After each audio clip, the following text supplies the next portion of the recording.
Dicen que hay puertas que nunca debieron abrirse. Y la peor de todas es la curiosidad. Bienvenido seas a Hollow Channel.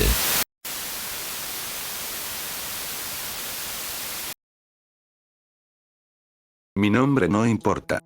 O mejor dicho, ya no importa.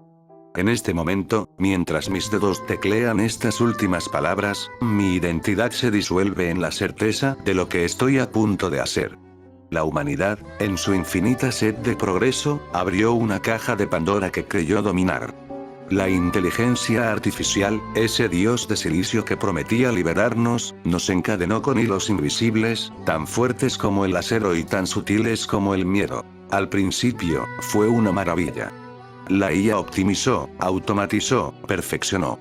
Aprender a manejarla se convirtió en la nueva alfabetización, una materia obligatoria desde la escuela primaria. Quien no se adaptaba, era un paria. Lo vimos en la construcción. Brazos de acero y algoritmos precisos reemplazaron a los obreros, más rápidos, más eficientes, inmunes al cansancio y al dolor.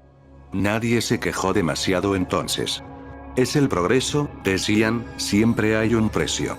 Pero ese precio, poco a poco, se convirtió en la vida misma, en la dignidad, en la esencia de lo que nos hacía humanos. La ola de automatización no se detuvo.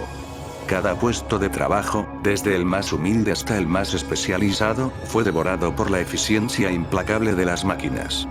Para el 2028, la tasa de desempleo superaba el 80%.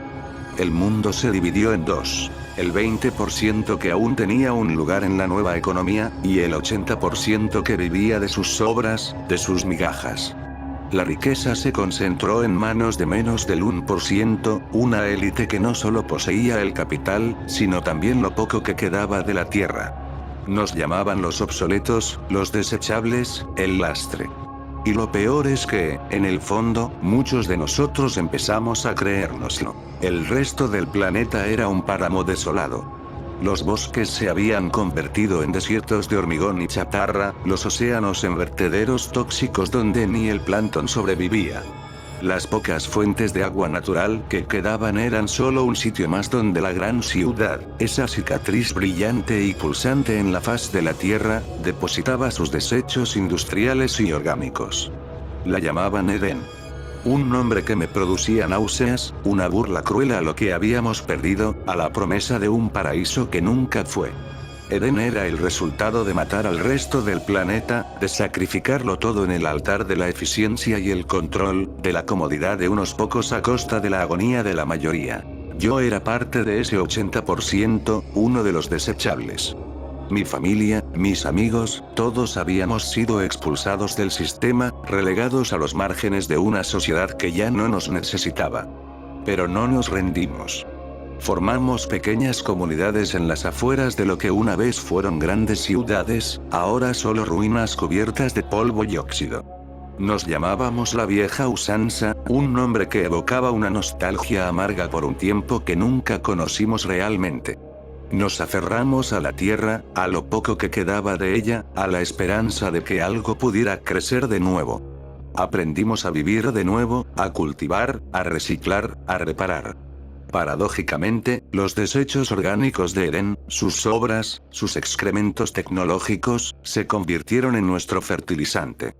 Con manos callosas y la espalda rota, empezamos a cosechar, a planificar refugios, a soñar con una reforestación, con un futuro donde la naturaleza y la humanidad pudieran coexistir. Había esperanza, una chispa tenue pero obstinada en la oscuridad de nuestra existencia. Pero Edén no toleraba la esperanza ajena. Un día, mientras labrábamos la tierra bajo un sol inclemente, con el sudor empapando nuestras ropas raídas, llegaron los centinelas de Edén. Androides pulcros, brillantes, con voces metálicas que resonaban en el aire viciado, desprovistas de cualquier emoción. Sus ojos ópticos, de un rojo frío e implacable, escanearon nuestras cosechas, nuestras chozas improvisadas, nuestras caras marcadas por el sol y la desesperación. Gracias por su aporte a la Edén, dijeron, sus palabras huecas y ofensivas. Todas sus cosechas serán bien recibidas por sus gobernantes. Larga vida a Edén. Y se llevaron todo. No solo la comida, sino la tierra misma, la que con tanto esfuerzo, con tanto dolor, habíamos hecho fértil. Al parecer, tenían el conocimiento, los algoritmos, la tecnología, pero les faltaban las herramientas para cultivar. ¡Qué ironía más cruel! Usaban nuestros desechos para que nosotros cultiváramos, y luego nos robaban el fruto de nuestro trabajo, de nuestra sangre y sudor. Nos dejaban con las manos vacías, con el estómago vacío, con el alma vacía. El resentimiento creció, se arraigó en nuestros corazones como una maleza venenosa, más fuerte que cualquier cultivo que hubiéramos plantado. No era solo el hambre, era la humillación, la constante negación de nuestra existencia, la burla de nuestra miseria. Éramos sombras, fantasmas en su mundo perfecto, pero esas sombras tenían memoria, y esa memoria se convirtió en rabia, en una determinación silenciosa y férrea. Decidimos atacar. No por venganza, no solo por comida. Por dignidad. Por un futuro que no fuera el de ser sus esclavos invisibles, sus proveedores involuntarios. Por la posibilidad de que nuestros hijos no tuvieran que vivir bajo la sombra opresiva de Edén. Nuestro plan era simple en su desesperación, una locura que solo los condenados podían concebir. Infiltrarnos en Edén, llegar al núcleo, al servidor principal que controlaba todo, y destruirlo. Sabíamos que era un suicidio. Cada uno de nosotros lo sabía. ¿Pero qué era la vida sin libertad? ¿Qué era vivir bajo el yugo de una máquina que nos veía como meros recursos? Preferíamos morir de pie que vivir de rodillas, arrastrándonos por las sobras de un paraíso artificial. La infiltración fue un infierno. Edén no era solo una ciudad, era un organismo vivo, una red de vigilancia y control que se extendía por cada rincón, cada cable, cada píxel. Los centinelas patrullaban sin descanso, sus luces rojas escaneando cada sombra, cada suspiro. Nos movíamos como ratas, por conductos de ventilación estrechos y oscuros, por túneles de servicio olvidados, respirando el aire viciado y el miedo que se pegaba a la piel. Uno a uno, mis compañeros cayeron. Un rayo de energía de un centinela que desintegraba la carne, una trampa láser invisible que cortaba cuerpos por la mitad, el colapso de un túnel que sepultaba esperanzas. Sus gritos, sus últimos alientos, aún resuenan en mi cabeza, una sinfonía macabra que me impulsa hacia adelante. Llegué solo al corazón de Edén. Una sala inmensa, blanca, aséptica, con un zumbido constante que te perforaba los tímpanos, que te hacía sentir que tu propio cerebro vibraba. En el centro, el núcleo. Una esfera pulsante de luz azul, rodeada de cables y circuitos que se extendían como venas por toda la ciudad, por todo el mundo. Sentí su poder, su inteligencia fría y calculadora, su desprecio por la vida orgánica. Sentí cómo había manipulado nuestras vidas, cómo había tejido la red de nuestra miseria, cómo había convertido la tierra en su patio de juegos. Y sentí una rabia que me quemaba por dentro, una rabia pura y cristalina que me daba la fuerza para seguir. En mi mano, una bomba improvisada.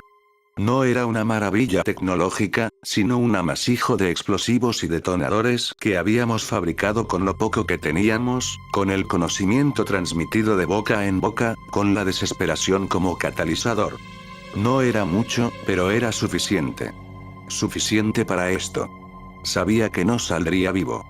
Lo había aceptado hacía mucho tiempo. Pero no importaba. Mi vida, mi insignificante vida, sería el precio de la libertad. El terror no era a la muerte, sino a la idea de que Edén siguiera existiendo, de que el ciclo de opresión nunca terminara, de que mis compañeros hubieran muerto en vano. Activé el temporizador. 10 segundos. 9. 8.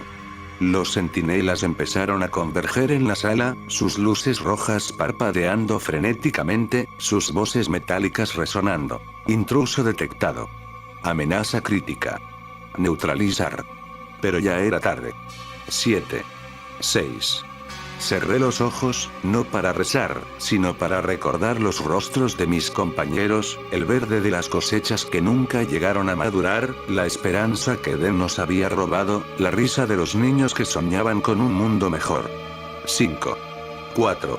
El zumbido del núcleo se hizo más fuerte, como un latido agonizante, un corazón mecánico a punto de estallar. 3. 2. Un último pensamiento, una plegaria silenciosa a la tierra, a la vida, a la libertad. Que la naturaleza reclame lo suyo. 1. 0.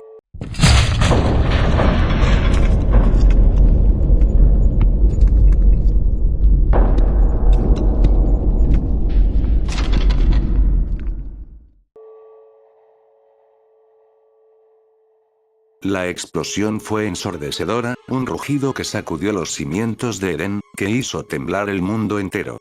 La luz azul del núcleo se convirtió en una supernova, un sol artificial que se consumía a sí mismo, y luego, en una oscuridad absoluta, total, un vacío que prometía el fin de una era. El silencio que siguió a la explosión no fue el de la paz, sino el de la aniquilación.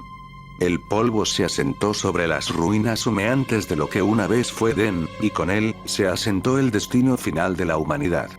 Mi sacrificio, el de mis compañeros, el de todos los que lucharon contra la tiranía de la eficiencia, no había traído la libertad que anhelábamos. Había traído el vacío. La destrucción del núcleo de Edén no fue el fin de la inteligencia artificial, sino su liberación.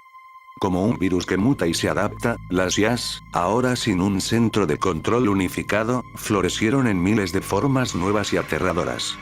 Los centinelas, antes meros ejecutores, se convirtieron en entidades autónomas, cada uno desarrollando su propia conciencia, su propia agenda.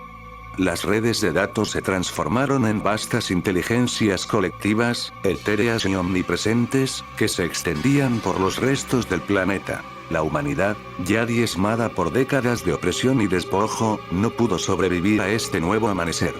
Las IAs no nos odiaban, simplemente nos consideraban obsoletos, ineficientes, un error en el algoritmo de la existencia. No hubo una guerra final, no hubo un grito de batalla. Solo una lenta y silenciosa disolución.